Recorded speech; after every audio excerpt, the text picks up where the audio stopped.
Hello, hello. Welcome to our top 20 prospects list for the fall of 2025.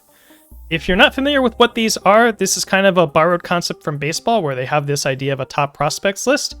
In baseball, you have all of these lower leagues below the major leagues with a bunch of young up-and-coming players in them, and there are scouts and writers and whatnot that will rank how good these players are, how likely it is that they're going to become useful or very good, even major league players, and they formulate these top 100 prospects in baseball, those kinds of things.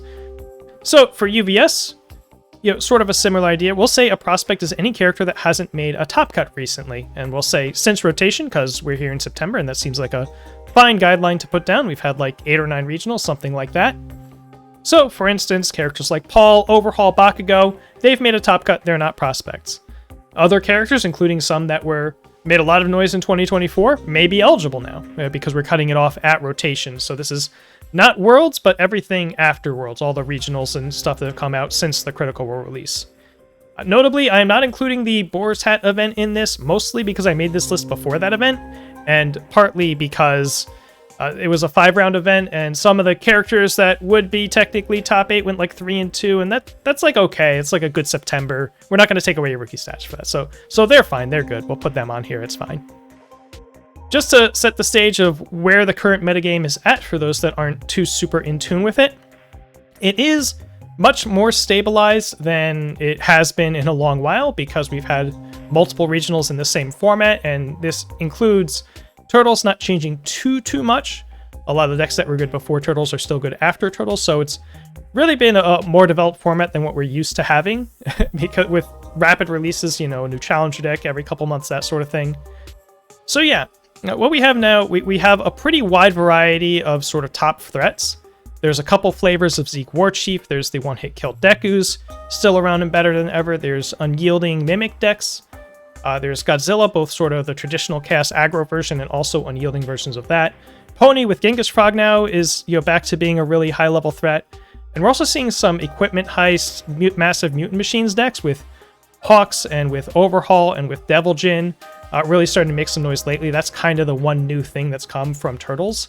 Our decks using those, as well as, Genghis Frog and Pony and some other, individual cards here and there. But in terms of new deck archetypes, Mutant Machines is the big new one from Turtles.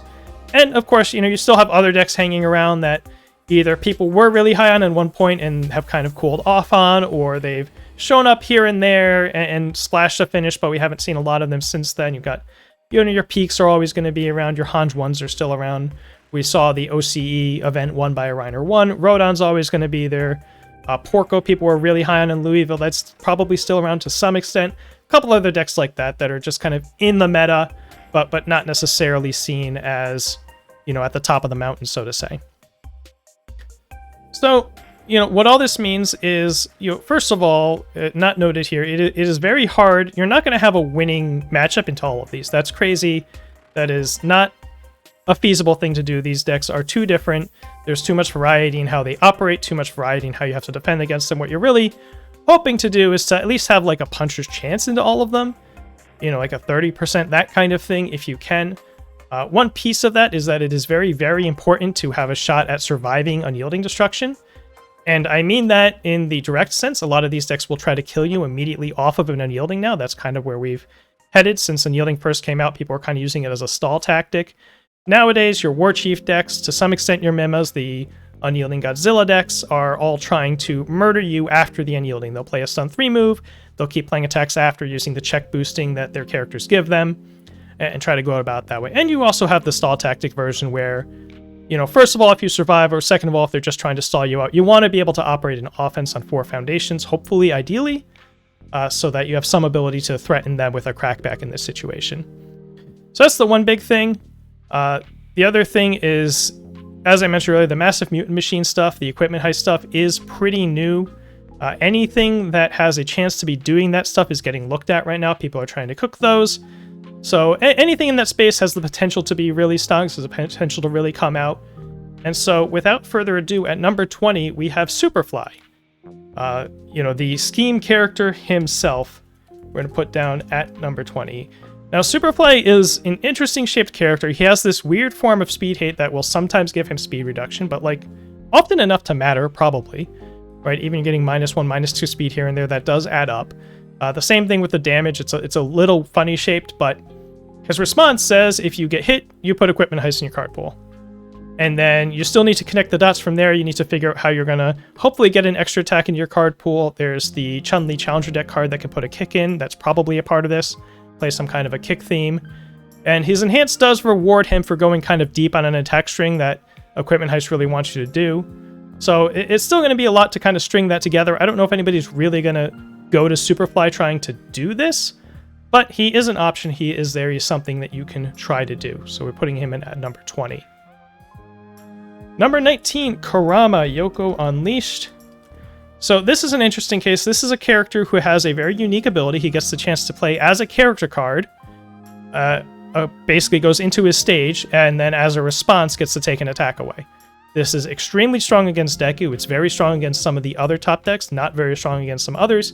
Kind of a mixed bag there, but he got a lot of help with card pool stuffing themed stuff in the Turtle set. And I know there's a couple people that have been kind of working on this. May have decided they didn't quite have it enough. They didn't like this matchup. They didn't like that matchup. But you could try to figure that out and try to round out the edges, or just decide to take your chances with a couple weak matchups and ship it, and try to put together a Kurama that, using these new tools and using his unique capabilities, has some chance to get there. At number 18, we have Woman. Woman is an interesting case. The character's always been pretty scary, pretty potent, +1 speed, +4 damage on all your moves that you feel like putting +1, +4 on. Give or take, you're filling your discard pile is pretty compelling. She has some pretty good symbols for Attuned, a response that gives her some amount of defense. She's particularly interesting with Hashogeki, which she can put 2+2 damage bonuses on, so get 2 extra stun on that on top of any other damage bonuses you can play. That's kind of the most compelling thing about playing Woman right now, is to get some big stun Hashogekis and try to make something happen that way.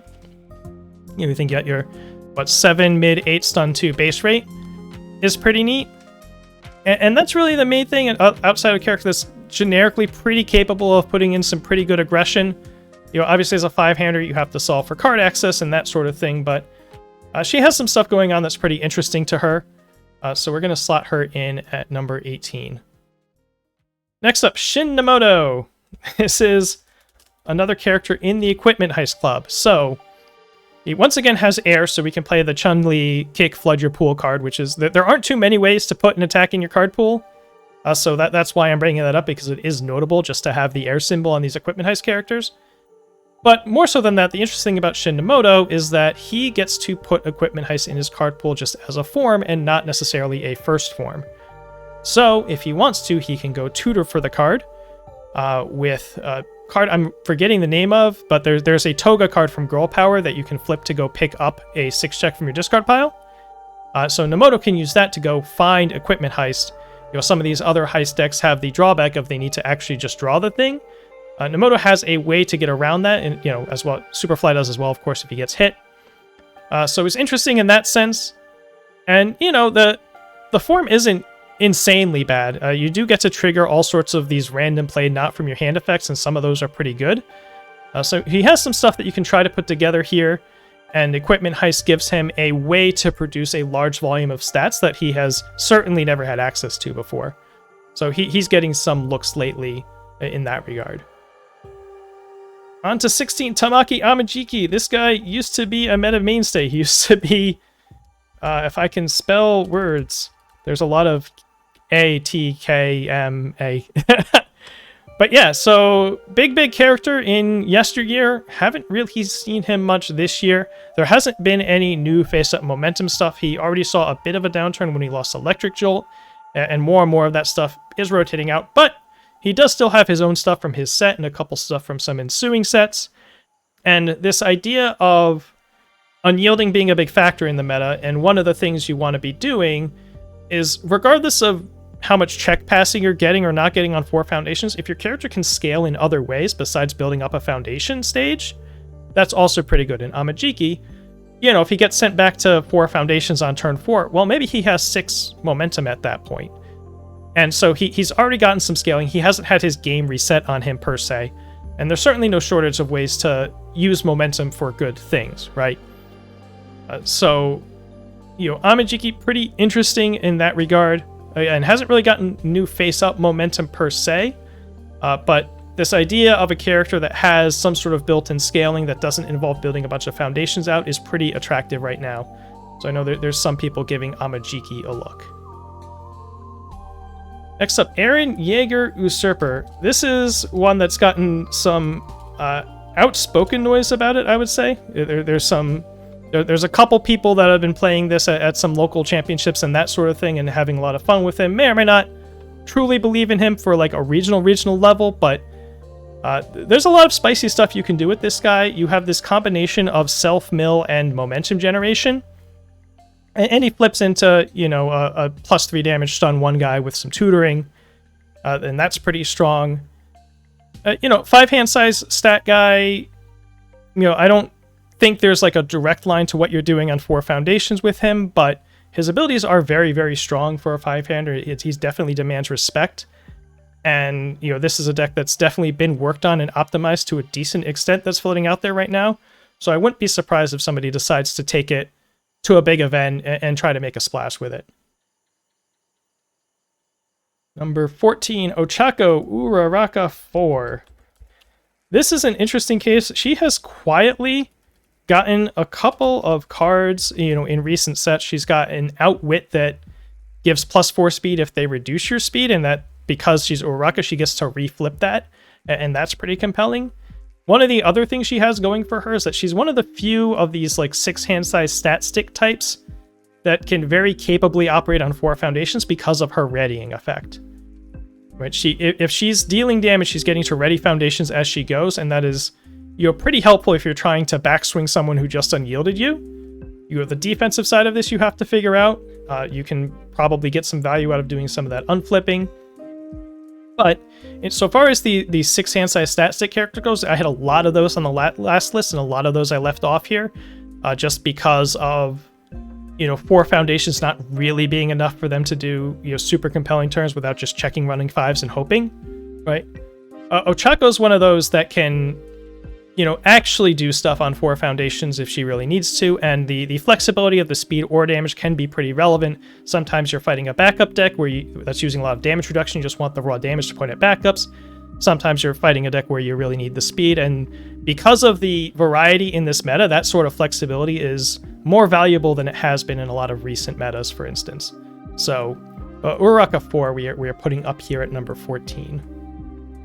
Next up, Armin Arlet, Power of the Colossus.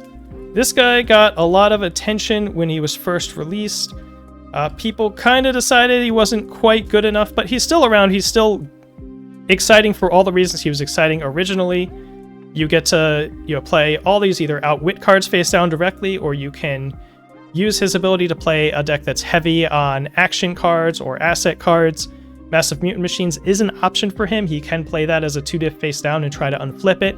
It is easier said than done to actually trigger the unflip because you have to land an attack and you have to say up front that I'm paying this flip cost to try to land this thing. So not the easiest thing in the world to be doing unless you're attacking a backup necessarily. He's pretty good at attacking backups for sure. The one thing about him right now is that you probably can't count on flipping him against these unyielding decks, but there will be decks where you do get to flip him against. And his flip side is also very good. So, certainly a project situation. A lot of people have tried this and found it came up a little bit short, but he does have a lot of very powerful plays that are still there and still exist, and there's still a chance for somebody to figure this out. Up for 12, we have Devon Attendee, Eager Science Officer. So we saw a very impressive stream match at a regional earlier this year, which is called Eager, to differentiate from the Pirate Devana, but where someone's playing a very, very aggressive Devon Attendee, using a bunch of different ways to lose health and gain health and get triggers and boost checks and keep playing moves, put some card draw in there and find some tools and put something together. We've also seen some people mess around with 4-check knockdown blow variants of Devon Attendee. There's been a bunch of stuff in the space that's pretty interesting. Because of her check boosting, she can totally play in 4 foundations. She has 3, again, very good symbols to go with the attune mechanic. Those are 3 Attack on Titan symbols. One of the symbols is in Turtles, and one in Ryu. The Ryu Luke deck has a bunch of good fire attune cards in it. So she's got a good symbol spread, an interesting ability that lets her play on a limited stage if she wants to. Obviously your character isn't doing a whole lot in terms of pouring damage on things. You have to find cards in your deck that are doing that. Kind of a classic, 7 hand size handles part of the picture for you, and you have to figure everything else out. But we've seen some pretty good, like, close to, bubbling, just missing top cuts kinds of Divan attendee performances in the past, and so there's no reason to believe that someone might not get there with her at some point. Next, Bishop, Robotics Engineer. This is one of those that was did scratch through the top 8 at Boar's Hat with a 3-2 record. So we've got a little bit of demonstration of this, but it's very hard to read Bishop and not feel like there's potential here. The ability to just build an asset after you check it once per turn is extremely good, and there's plenty of good assets out there to check and build. And once again, it's one of those things where your character is doing something that is very, very good on your 7-hander, and the speed pump isn't nothing, but you do have to figure out a lot of your damage and that sort of thing. But, free building capes, free building Ichigakis, free building cards in the set that were designed to be free built by Bishop, free building code edits, which counts as an asset. There's all sorts of stuff that Bishop's ability is just very, very good on when you trigger it. And so, certainly if someone wants to put the time in with her, or if the person at the top with that Boar's Hat keeps putting time in with her, we could see some pretty good performances out of Bishop for sure. Next up, number 10, Annie Leonhardt Awakened. So the funny thing about Annie, another one that on AOT 3 launch got a lot of noise and then didn't necessarily show any results, and people have kind of shied away from her since then, but on her face, I should say the backside of this character lets you spend a momentum for +3 damage and +2 to a check. It's very, very Godzilla shaped, right? And it's a little bit different because you have to destroy foundations up front, but that means you get to generate the momentum up front. If you're destroying foundations anyway, you're a little bit less exposed to unyielding per se, because you might only have 5 or 6 foundations to begin with after you've blown stuff up. And the check boosting certainly lets you play on 4 foundations, certainly lets you launch a very, very scary attack swing. Chaos and Death are definitely good symbols, so it's hard not to believe in the raw tools here, that there's just a lot of potential here. I think a lot of people who would play Annie just end up playing Godzilla instead. But there's something to be said for being a 7-hand size, for getting access to Death attuned and all of that. So, another one, if Annie shows up in a top cut at some point, I don't think anybody's going to be particularly surprised. Number 9, Toru Hagakure 2. This is a very interesting case. So she just got a card that, of course, I am blanking on the Swooping In. I believe Swooping In is the name of the foundation that says your rival cannot block this if anything with a block mod of 3 or greater. It does not say printed block mod, so Toru's block modifier change effect can effectively allow her to combine this with Swooping In to make an unblockable move. So that is first and foremost the most compelling and exciting thing about her, is that she gets to literally create unblockables. You can use something like Canister Creation Strike to go tutor for your Swooping In. There's other ways you can go try to find a 1 difficulty foundation that she can use. So there's that, and then her defensive ability, kind of similar to Kurama. There are some decks around the top of the meta that response is very, very good against. There are other decks that don't care at all. But, you can maybe hedge the contents of your deck to fight against the latter part of decks, and then, figure out how you're going to find, the question of the day is how you're going to find the damage. That's always been Toru's thing. She, even without making things unblockable, her stuff is very hard to block because of that block modifier change going on, and she can play something like Web of Blades to really, really cheese that if they're doing speed reduction. But the catch is you still need to do enough raw damage, especially against the damage reduction type decks. Nonetheless, still a very compelling set of tools to work with here. And I wouldn't be surprised if someone decides that they're going to bring this to the regional as the pet deck that they've been working on, and they wind up placing well with her. Number 8, Erwin Smith, 13th Commander of the Survey Corps. This guy won a regional like a year ago.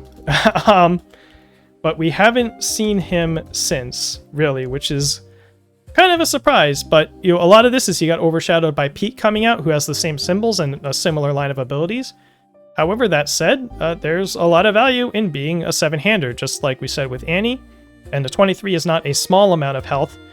And one of the nice things about Erwin is that you can, if you're in an unyielding situation, you can store up wall counters and then recover from the unyielding just very, very easily, just without batting an eye, right? You just do not care about that card in a way that Peak is really very often hurt by unyielding, more than it looks like she would be, unless she like saves specific tools, and then she's kind of hamstringing her early game and you know, that sort of thing. So Irwin has some stuff going for him in that regard. Just like always having access to the plus or minus speed and not having to quote unquote worry about making sure you get your asset out and which side are you on, and do you need to first nance, you need to blow up 2 foundations to get access to the speed. There is some quality of life there. You get to play other wall counter themed cards. You get to play Wall Maria's Might to draw a bunch of cards, which Peak certainly doesn't get to do. So there's certainly plenty to be said for Irwin.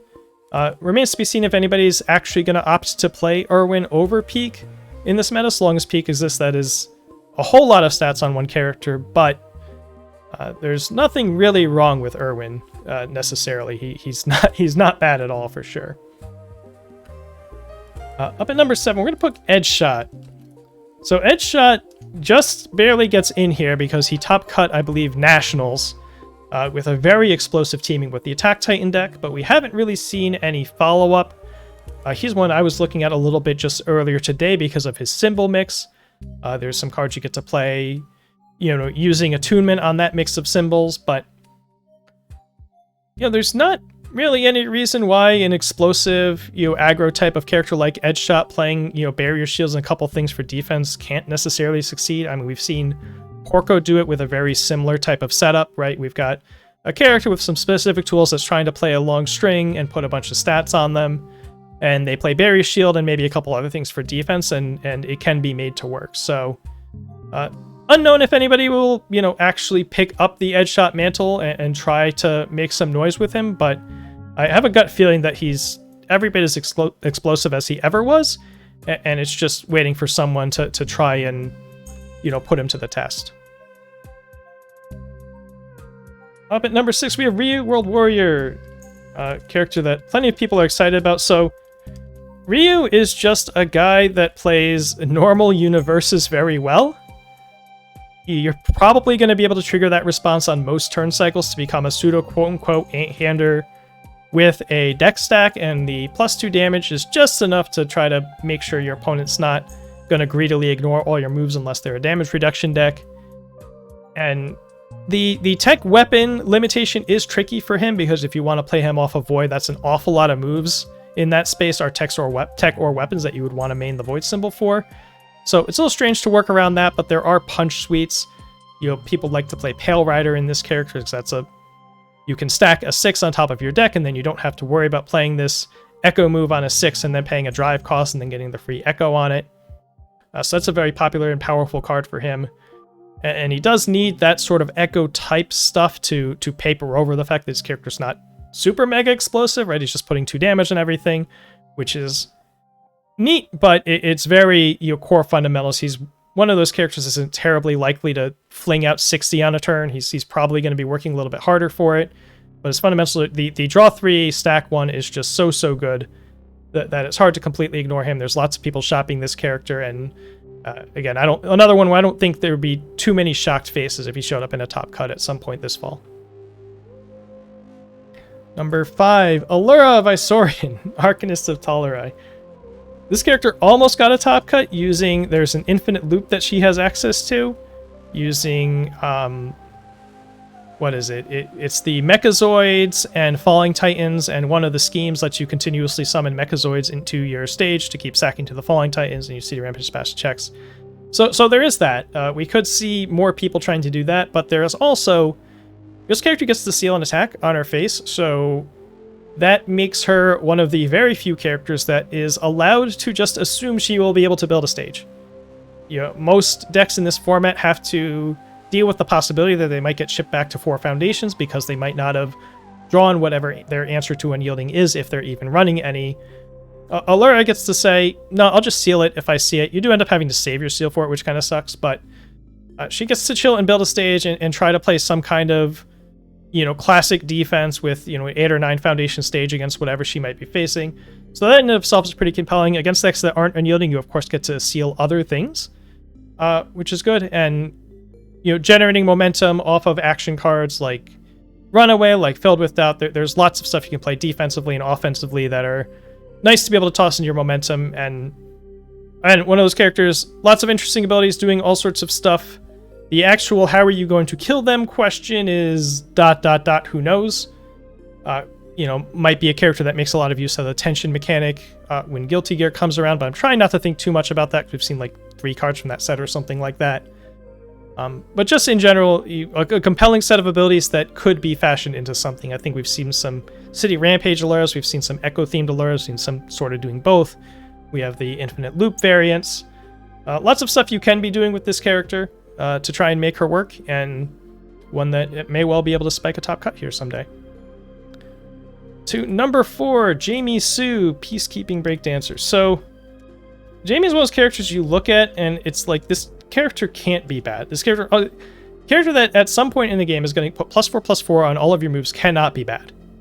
Just straight up, right? There's just no way. That is a crazy amount of stats to be given for free to everything. We have decks doing this whole equipment heist mutant machine thing, trying to give 5/5 to a bunch of stuff.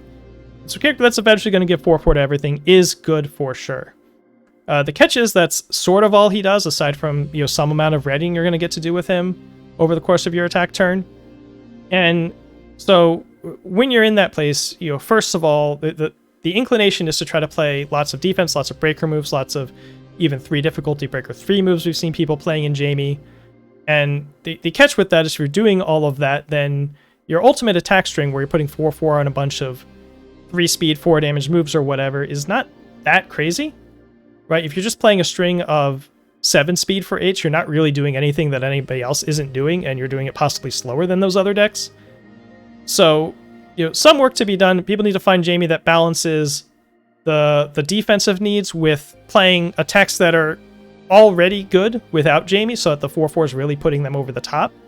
And how to mix that together into a really compelling package is still something that we haven't quite seen to come together yet. But nonetheless, 4/4 to everything on face, it can't be bad, right? It just can't be bad. It has to be good somehow, some way. And maybe it's a symbol thing. Maybe it's, he needs more cards to come out on these symbols that do what he needs them to do to really come together. But he's still around for sure. Number 3, Bertolt Hoover Living Weapon. He's still good, guys. he got... this is very similar to Devil Jin, which has a top cut this year, so we couldn't put him on the list, and also he kind of blew out Boar's Hat anyway. Where they errated mostly the defensive property of the card. And Bertolt is a little bit different because that 9 or more foundations became 11 or more foundations, but in this world, there aren't too many decks that are stopping at 9 anyway, like Deku just wants to soar into Deadlock regardless. So that distinction isn't as important right now as it might have been before. But also, offensively, he still gets to play the, I'm going to plan to be front side Bertolt. I'm not really going to expect to flip. I'm just going to play a bunch of moves that, like, some lethal slash, some stuff that clears itself, some stuff that, benefits from all this draw and discard. Lots of after you discard this card triggers, after you add this to your discard pile triggers. Just the big old Death Casino stuff. And just try to fling lots of aggressive damage pretty early on. That is still pretty effective. I think we saw one come close to topping in Louisville. Haven't seen too many people try to repeat the act, but there's not really any reason why you couldn't. Death and Fire are certainly good symbols, have a lot of good tools on them. If you want to, water down the aggro a little bit to play, this or that piece, you certainly can. So, certainly could foresee a Bertolt Hoover top cut coming up here if people decide they're going to workshop them. Number 2. I don't remember who I put number 2. Pumat Soul. Yes, of course. This is probably, of the massive mutant machine characters that haven't shown up in a top cut yet, this is probably the one that people are the most excited about, because he simply free builds one from his hand and can also free build a expensive backup or a different expensive asset if he wants. Just trading a foundation for a big old crazy stage piece. And then the response is not bad at all, getting to potentially stun 2 your opponent on defense. Usually on offense, he's just drawing a couple cards, trying to do a little churning. Really the trick with Pumat is people haven't quite...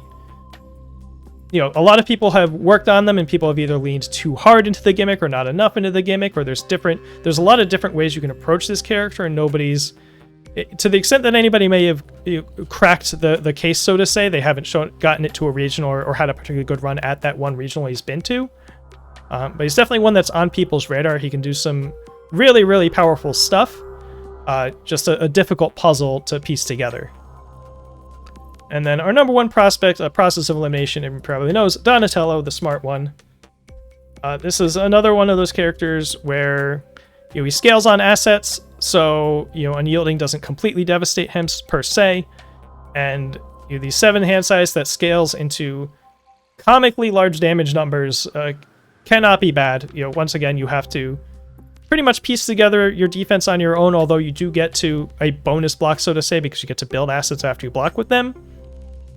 And he has the Inventor keyword, which gives him Cobble's Ruin, which is good. But still, all now, Avoid 7-hander is certainly capable of playing defense. There's plenty of ways to go about doing that. He actually has some incentives to play him off the good symbol, too.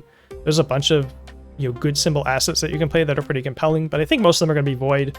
For the time being, you get Barrier Shield, you get Cobble's Ruin and whatnot. You get Incubating and lots of stuff to reduce speed, and you could probably block. I imagine people are probably blocking with Rejuvenating Smash, draw some cards, etc., etc. And yeah, sooner or later, you're just going to have plus 6, 8, 10, 12 damage on everything, and you're just going to go to town. People are going to die. At some point, the damage numbers are just too much, and they hopefully can't block everything, especially if you get some throws in there. There's nothing stopping you from doing that.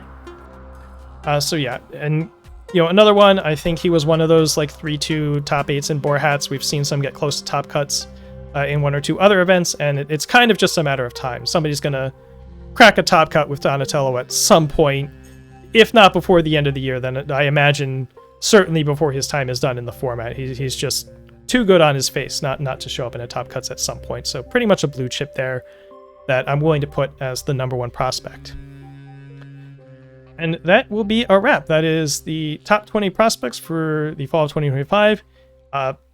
Feel free to give me crap in the comments if you think I left someone out, or if you think I'm overrating someone, like, oh, that character's just awful, or I tried them, they're not good, whatever. This stuff's, it's water cooler talk, right? It's fun to talk about, fun to chat about, So yeah, let me know of your snubs, let me know anyone on here that just really, really doesn't deserve to be here. There's actually a lot of I could probably fill out a top 50 and have a lot of characters that are sort of in the, like, I don't really believe in them space, but they're not, like, bad, right? There's all sorts of those 6 hand size, 3 damage and everything characters that none of them are awful, right? They're all at least kind of reasonable. It's just, unyielding and sort of the explosiveness of the meta has kind of passed them by, I think. But hey, if you have one of those that you really believe in, give it a shout. And yeah, hope this was fun. Hope people liked it, and have fun at the upcoming, I think we've got local scrambles and local championships coming up soon, I believe. And then of course the Atlanta Regional and beyond. But yeah. Until then, have a good one.